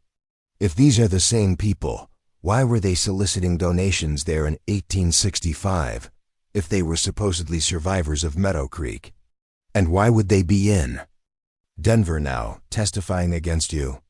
Rebecca's eyes widened with understanding. They could be professional witnesses, people who make a living by testifying in cases like this, especially ones with potential for financial settlements or publicity. But how could they know details about Meadow Creek? Thomas objected. The civilian casualties weren't widely reported. The Army kept it quiet to avoid a public relations disaster. Hannah wrote, Morrison could have provided the details. He was there. Thomas stood, energy suddenly returning to his tired frame. If we can prove these witnesses weren't at Meadow Creek, Morrison's entire case falls apart. He turned to Hannah with newfound hope in his eyes. Would your aunt remember these people? Could she provide testimony? Hannah's expression clouded. She wrote, My aunt passed away 2 years ago, but she kept meticulous household records. If she noted their visit in her accounts, it would prove they were in Philadelphia, not Tennessee. In 1865, those records would be in Boston now? Rebecca asked. Hannah nodded, frustration evident in her face. Boston was more than 1,000 miles away, and the tribunal was scheduled to conclude in just 3 days. What about newspapers? Thomas suggested. Organizations like the Southern Aid Society often placed advertisements or received mention in social columns when they held fundraising events. The Denver Library maintains archives of Eastern newspapers, Rebecca said, hope kindling in her voice. We could search for mentions of these people or this organization. Hannah wrote, I'll go first thing tomorrow morning. We'll all go. Thomas decided. Lily can stay with the hotel's nanny service. Time is too short to divide our efforts. That night, as Hannah prepared for bed in the suite's small dressing room, Thomas knocked softly on the door. When she opened it, he stood awkwardly in the doorway, clearly uncomfortable. I wanted to thank you, he said quietly, for coming to Denver, for believing in me enough to search for evidence in my defense. He hesitated. I know our marriage began as a practical arrangement, but your support means more than I can express. Hannah felt warmth spread through her chest at his words. She reached for her slate and wrote, I believe in you, Thomas. Not because of our arrangement, but because I've seen the kind of man you are. Thomas's eyes softened as he read her words. I don't deserve such faith, but I'm grateful for it nonetheless. He shifted his weight, still hesitant. I should let you rest. Tomorrow will be a long day. Hannah surprised herself by reaching out to touch his arm, stopping his retreat. She wrote, Stay. Talk to me about Meadow Creek. I want to understand what happened to all of it. Thomas looked startled, then resigned. Are you sure? It's not a pleasant story. Hannah nodded firmly. She led him to the small sitting area of their suite and settled into one of the armchairs, indicating he should take the other. For a moment, Thomas simply sat in silence, gathering his thoughts or perhaps his courage. When he finally spoke, his voice was distant, as if he were reaching back through years of carefully constructed barriers. It was April 1864. We'd received intelligence that a Confederate cavalry unit was camped near Meadow Creek, planning to raid our supply lines. My company was ordered to launch a surprise attack at dawn. Thomas's gaze fixed on some point beyond the room's walls. The fog was heavy that morning. We could barely see 20 feet ahead of us as we approached the camp. Hannah listened intently, her full attention focused on Thomas as he continued. The first sign something was wrong came when we encountered no pickets, no sentries guarding the camp perimeter. A military unit would have posted guards. But we were committed. By then, already moving through the outer edges of the encampment. His voice grew hollow. We heard a child cry out just as the first shots were fired. By then, it was chaos. Some of my men froze when they realized civilians were present. Others continued the attack, believing the enemy soldiers must be mingled with the civilian population. Thomas ran a hand through his hair, a gesture Hannah now recognized as a sign of deep distress. I ordered a ceasefire as soon as I understood what was happening. But in the confusion, not everyone heard the command immediately. 16 civilians died that day, 5 women and 11 children. His voice broke slightly. The youngest was 3 years old. Hannah reached across the space between them to take his hand, offering silent comfort. The military investigation afterward determined that our intelligence had been flawed. Thomas continued after a moment. The Confederate unit had moved on 2 days earlier, leaving behind families that had been traveling with them. We had no way of knowing they were there until it was too late. Hannah wrote, "It was a tragic mistake, not a deliberate act." That's what the investigation concluded, Thomas agreed. But it doesn't ease the burden of those deaths. I was the commanding officer. The responsibility was mine. Hannah hesitated, then wrote, "Is that why you send money to the victims' fund?" Thomas looked surprised. "Rebecca told you about that?" Hannah nodded. "It's a poor atonement," Thomas admitted. "But it's something I can do." Most of the families lost everything that day, not just loved ones, but homes and possessions. The fund helps them rebuild their lives. Hannah wrote, "That speaks to your character, Thomas. A guilty man wouldn't acknowledge his responsibility that way." Thomas squeezed her hand gently. "Thank you for that. And for listening." He stood reluctantly. "I should let you sleep now. Tomorrow will be challenging." As he moved toward the door, Hannah made a sudden decision. She wrote quickly, "The bed in this room is large enough for 2. You needn't sleep on the sofa in the sitting room." Thomas read her words, his eyebrows rising in surprise. "Hannah, I would never presume," she interrupted him by writing. "We are husband and wife. And I would sleep better knowing you were beside me." The vulnerability in her admission seemed to touch something deep in Thomas. His expression softened with tenderness and something that might have been awe. "If you're certain," he said quietly. Hannah nodded, feeling both terrified and strangely peaceful about her decision. This wasn't about physical intimacy, they were both too exhausted and preoccupied for that, but about a different kind of closeness, a choice to face their fears together rather than alone. That night, Hannah slept with Thomas's solid presence beside her, his steady breathing a counterpoint to the anxiety that had knotted her chest since their arrival in Denver. For the first time since leaving the ranch, she felt the tension begin to ease. Whatever challenges tomorrow brought, she would not face them alone. The Denver Library's newspaper archives were housed in a basement room that smelled of dust and aging paper. Hannah, Thomas, and Rebecca arrived as soon as the building opened, armed with the names and dates they needed to investigate. "We'll start with Philadelphia newspapers from September 1865, Rebecca directed, taking charge of their search. "Look for any mention of the Southern Aid Society, Mrs. Ellsworth, or Mr. Caldwell." They divided the available newspapers between them, each taking a stack to review. Hannah, accustomed to research from her teaching days, quickly developed a system for scanning the dense columns of print. The work was tedious but focused, providing a welcome distraction from the stress of the tribunal. 2 hours into their search, Thomas straightened suddenly from the paper he was examining. "Here," he said, his voice tight with controlled excitement. The Philadelphia Inquirer, September 16, 1865. Social column mentions a fundraising tea hosted by the Southern Aid Society at the home of Mrs. Cavendish on Spruce Street. Listed among the attendees are Mrs. Eleanor Ellsworth and Mr. James Caldwell, representatives from the Society's Richmond office. Hannah looked up sharply. The dates aligned perfectly with her journal entry. She wrote, This places them in Philadelphia just when they claim to have been survivors of Meadow Creek in Tennessee. Keep searching, Rebecca urged. We need more than one reference to build a convincing case. By midday, they had accumulated several damning pieces of evidence.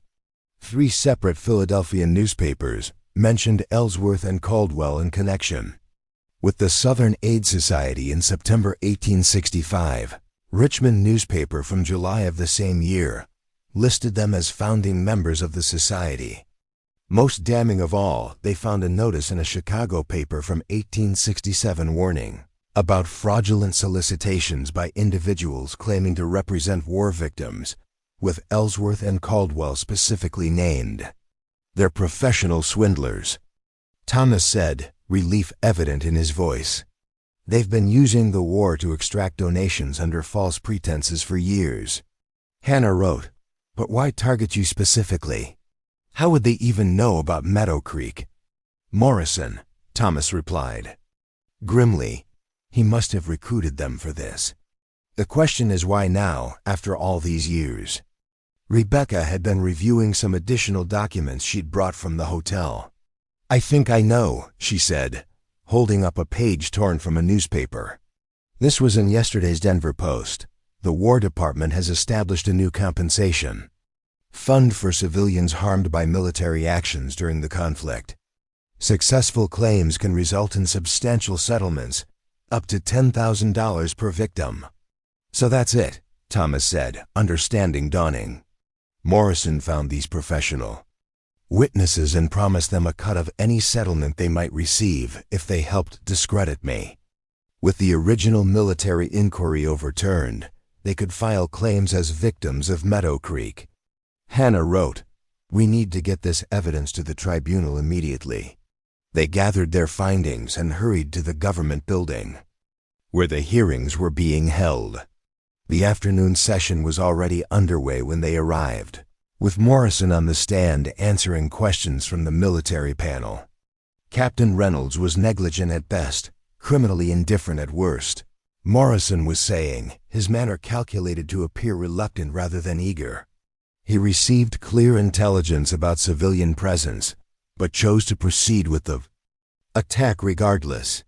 Thomas approached the tribunal's clerk, requesting an immediate opportunity to present new evidence.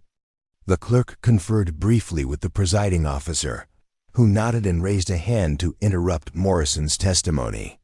The tribunal will take a brief recess, the officer announced. Counsel for Captain Reynolds indicates new evidence has come to light that may bear directly on this case.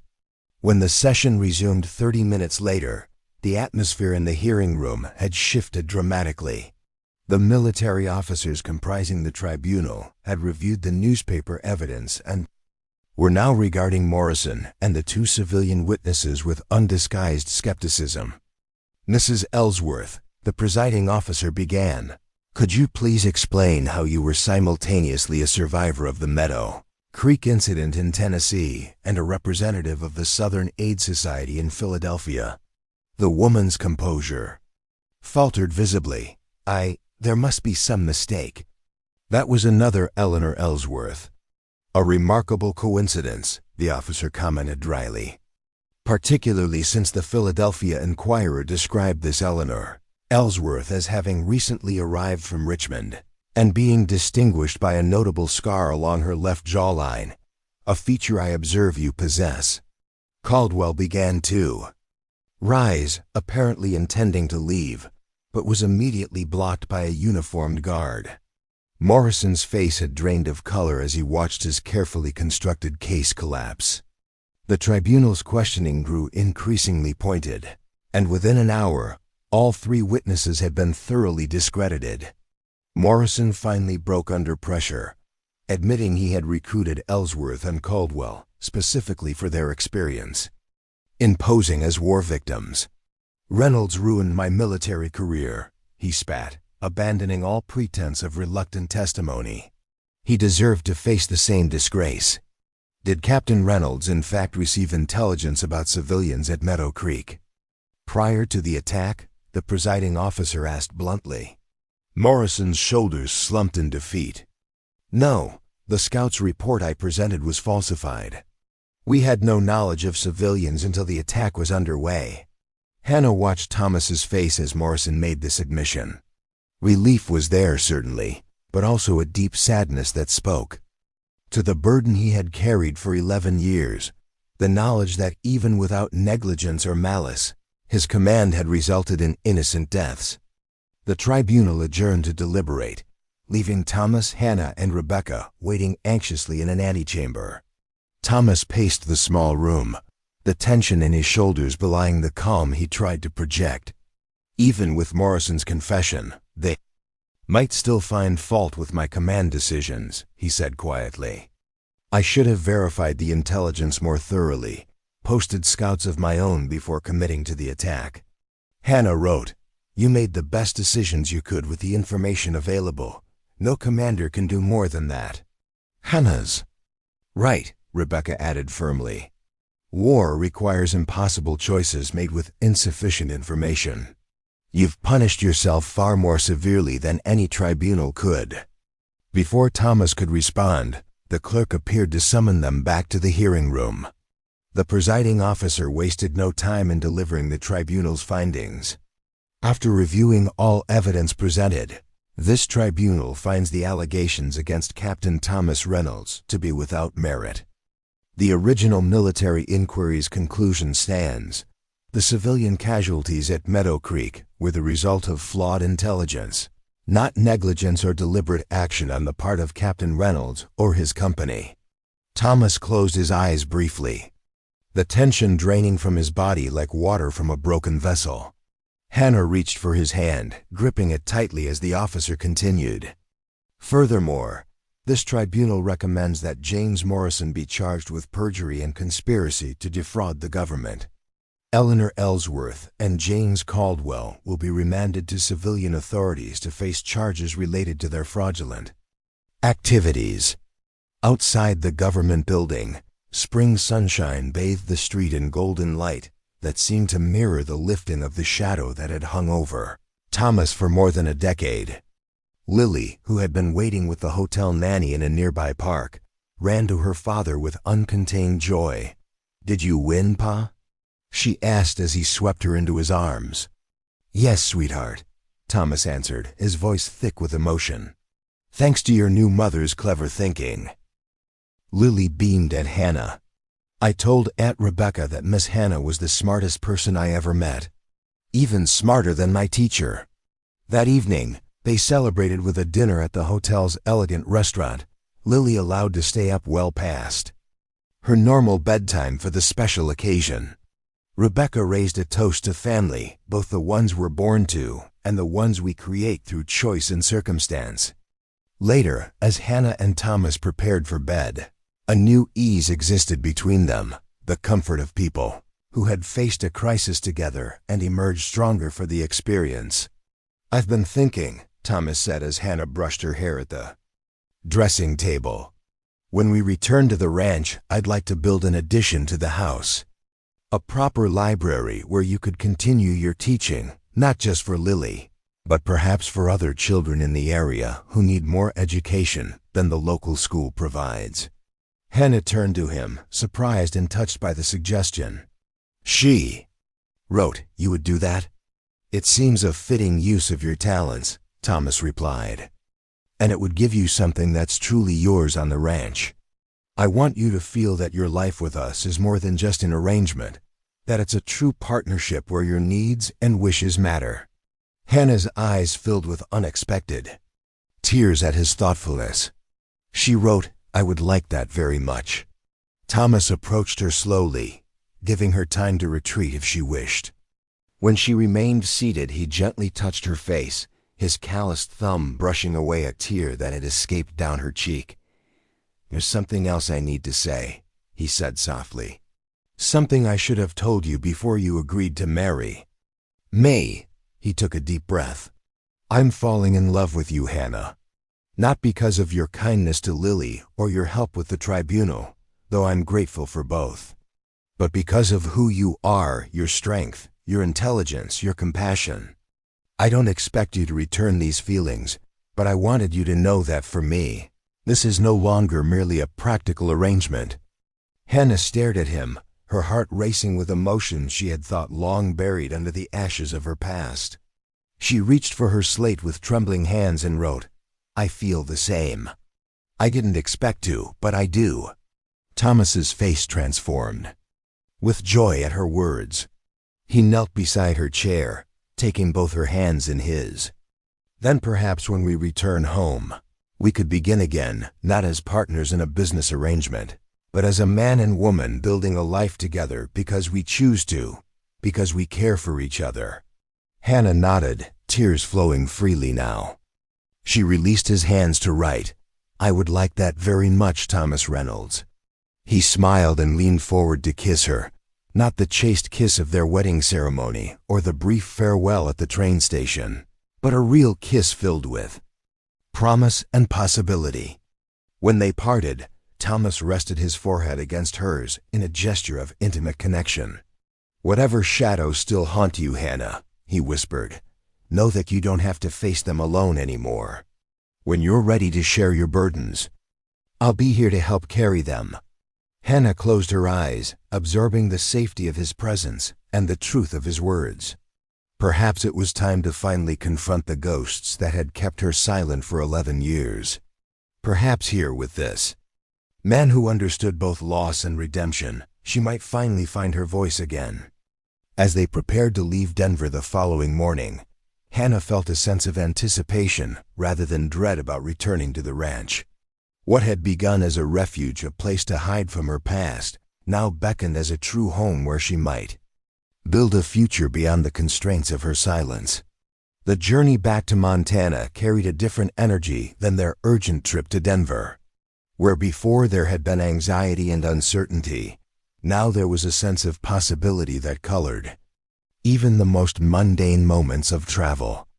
Thomas pointed out landmarks they had missed on their eastward journey, his hand often finding Hannah's as he shared stories of his early days in the territory. Lily, delighted by her parents' obvious happiness, chattered endlessly about her plans for the summer and her excitement about Hannah's proposed school.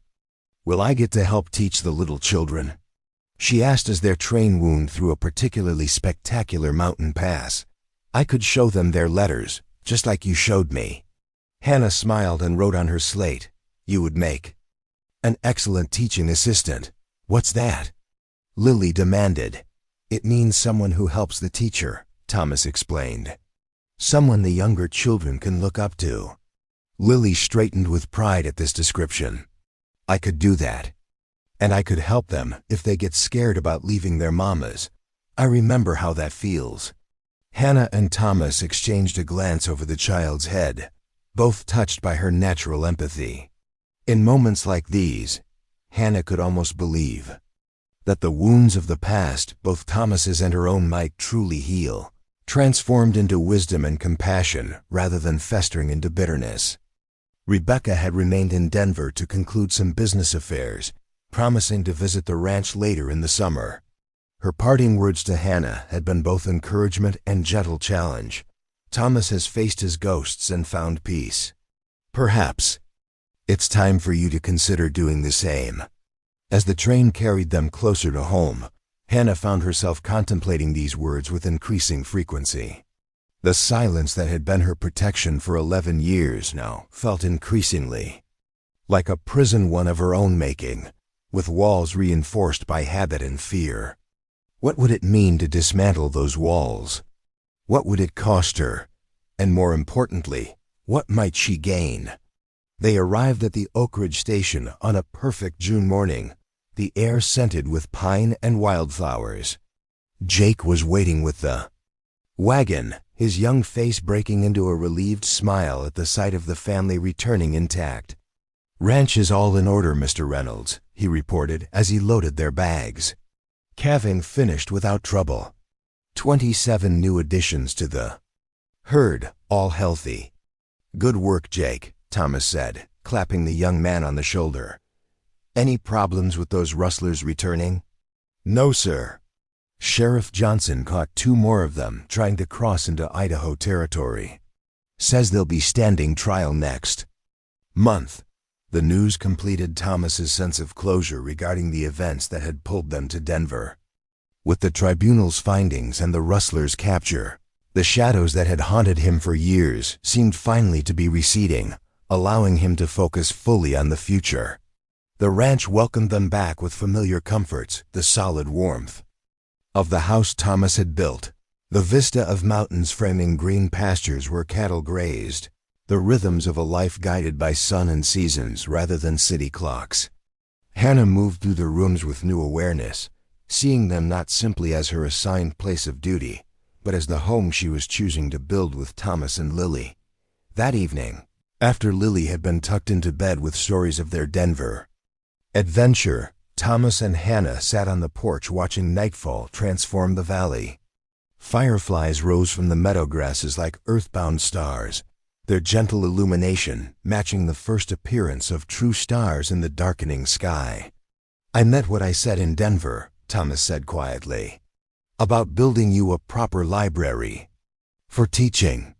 I've already spoken with Jeb Carter about the lumber. He thinks we could have it completed before the first snow." Hannah smiled at his eagerness and wrote, "There's no rush. We have time now." Thomas nodded, understanding the deeper meaning in her words. With the tribunal behind them and their feelings for each other acknowledged, the urgency that had characterized their relationship from the beginning, the practical arrangement, the hasty wedding, the crisis in Denver had given way to something more sustainable. They had time to build not just a library, but a life together. "There's something I've been wanting to ask," Thomas said after a comfortable silence, "but I wasn't sure if it would be welcome." Hannah raised an eyebrow in question. "Your voice," Thomas said gently. "The doctors in Boston, did they ever explain why it disappeared? Was it a physical injury, or—" Hannah's expression grew distant as she considered how to answer. This was the conversation she had been avoiding since her arrival in Montana, the story she had never fully shared with anyone.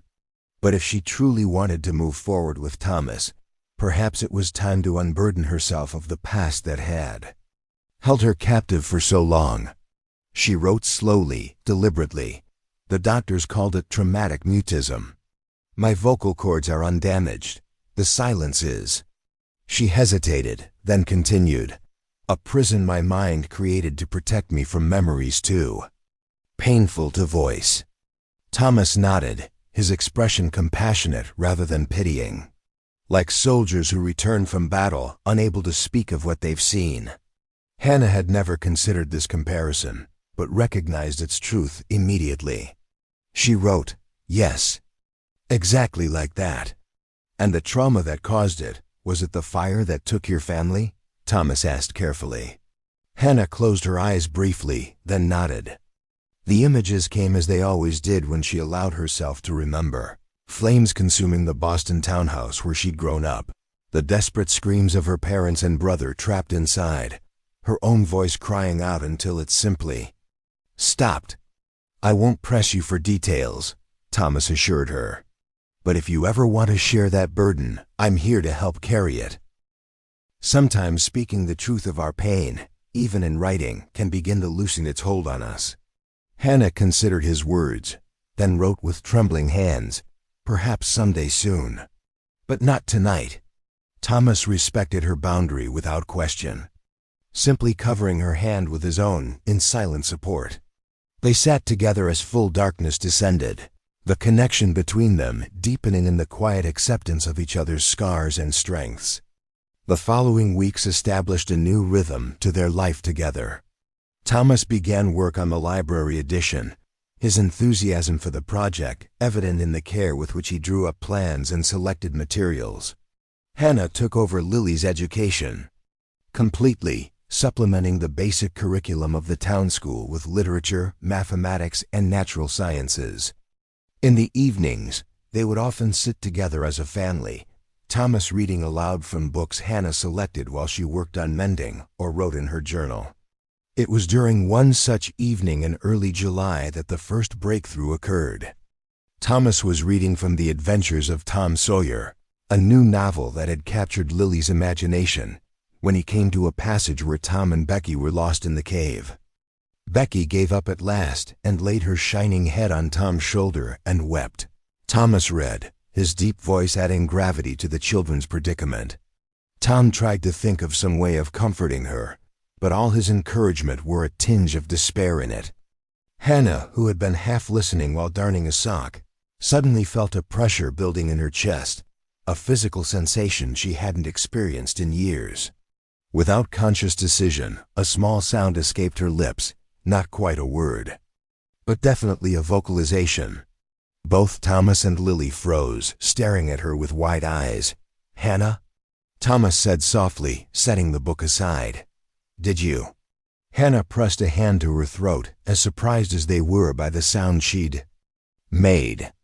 She reached for her slate with trembling fingers and wrote, "I don't know what happened. It just came out." "Do it again," Lily urged excitedly. "Please try."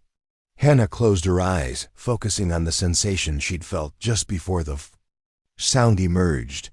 There had been no conscious effort, just an emotional response to the story, to children in danger, lost in darkness. She opened her mouth, trying to recreate the feeling, but nothing happened. The moment had passed. She wrote, "I can't force it. I'm sorry." "Don't apologize," Thomas said quickly. "This is wonderful progress, even if it was just for a moment. Your voice is still there, Hannah. It's just waiting for the right time to return."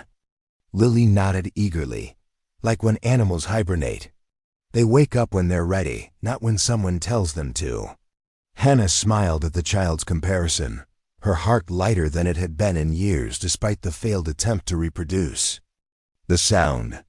Something had shifted inside her, a door long locked had opened just a crack, allowing a single note to escape.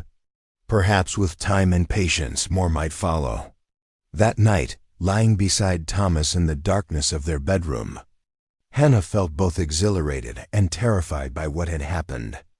The sound had emerged when her guard was down, when she was emotionally engaged with the story Thomas was reading. What might happen if she allowed herself to fully engage with the emotions she'd been suppressing for 11 years? As if sensing her thoughts, Thomas spoke softly into the darkness. "You don't have to rush this, Hannah. Healing happens in its own time." She reached for his hand in silent gratitude, squeezing it to convey what she couldn't say aloud. Whatever came next, she would face it with this man beside her, this man who had faced his own demons and emerged stronger for the confrontation.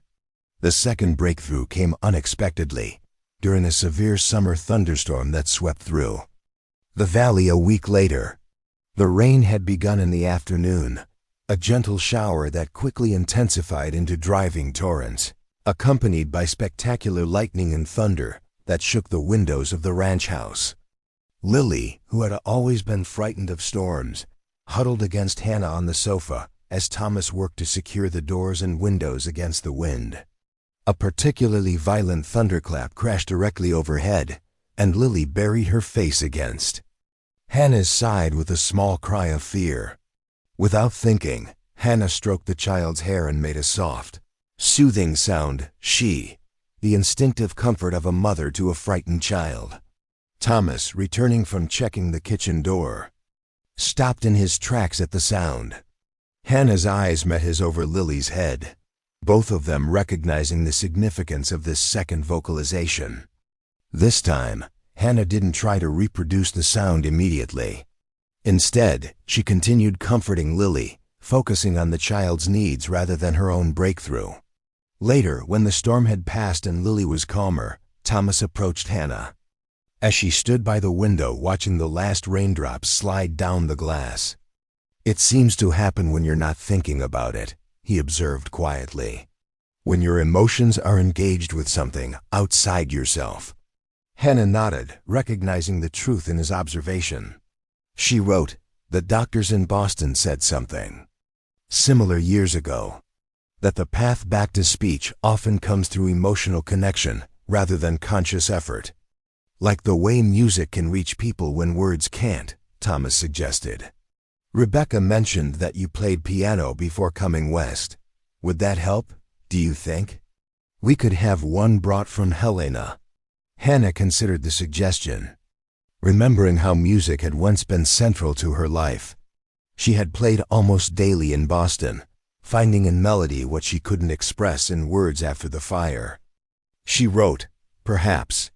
But pianos are expensive, and the freight costs would be considerable." "I'd spend twice the cost if it might help you," Thomas said simply. "Besides, think of how it would benefit the school you're planning. Music education is important." His practical framing of the expense made it easier for Hannah to accept. She wrote, "Then yes, I think it might help. Not just with my voice, but with feeling more." "Oh," Thomas's smile was warm with understanding. "I'll write to Rebecca tomorrow. She knows people in Helena who can help us find a suitable instrument." The piano arrived in early August, an upright model of modest appearance, but surprisingly good tone. It had been carefully crated for the journey, then transported by wagon from the train station under Thomas's watchful supervision. Hannah stood in the newly completed library addition as the instrument was uncrated and positioned against the wall, her heart racing with anticipation and a strange kind of fear. When the workers had gone and she was alone with the piano, Hannah approached it slowly, running her fingers over the polished wood like a caress.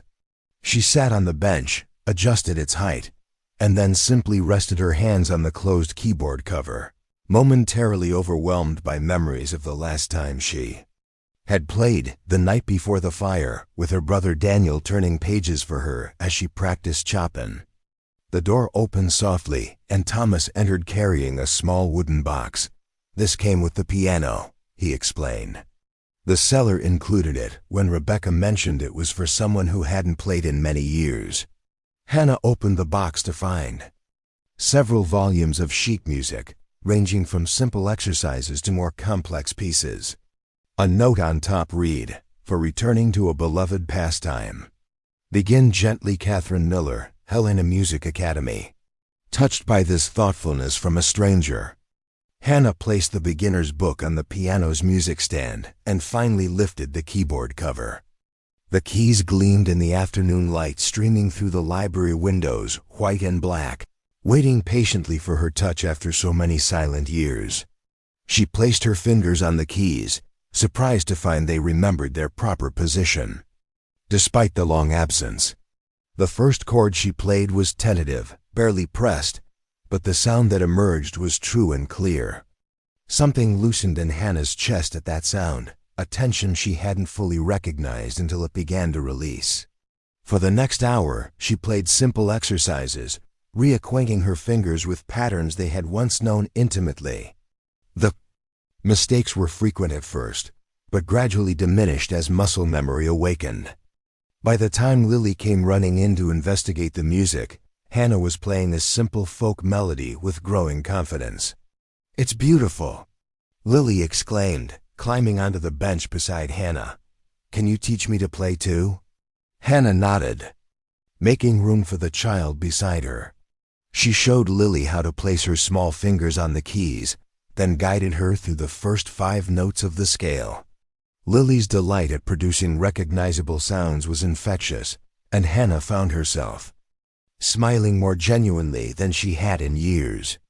Thomas watched from the doorway, his expression a mixture of joy and something deeper, a recognition, perhaps, that healing often came through unexpected channels. When Hannah looked up and met his gaze, the connection between them seemed to strengthen, as if the music had created yet another bridge across the spaces that separated them. The piano became central to their evening routine.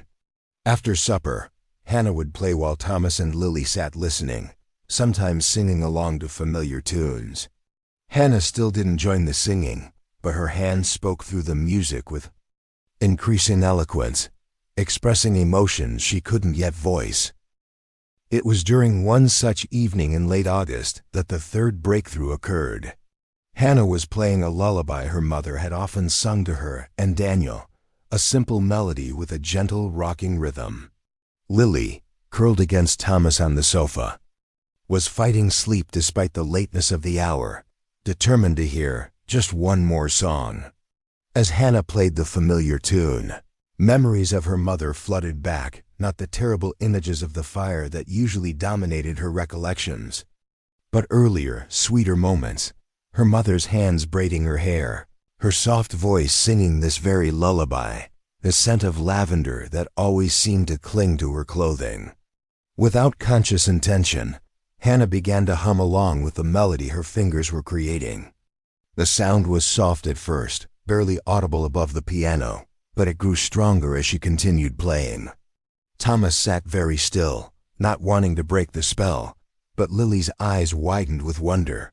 "You're singing," the child whispered when the song ended. "Not with words yet, but you're singing." Hannah touched her throat in amazement.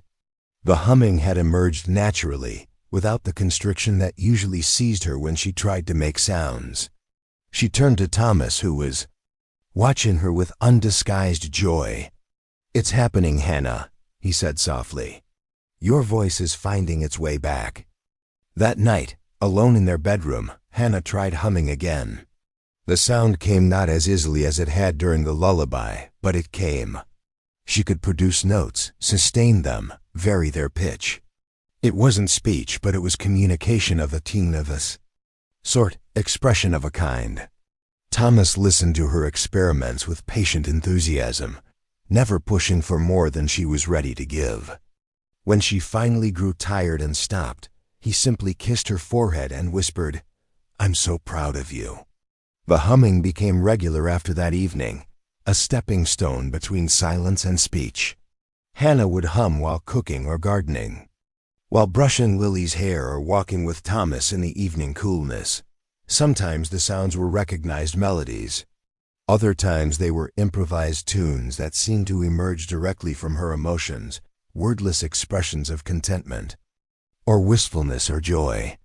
Lily, with a child's directness, began asking questions about before the fire, gentle inquiries about Hannah's family and childhood that would have been painful months earlier, but now felt like opportunities to reclaim precious memories that had been overshadowed by tragedy.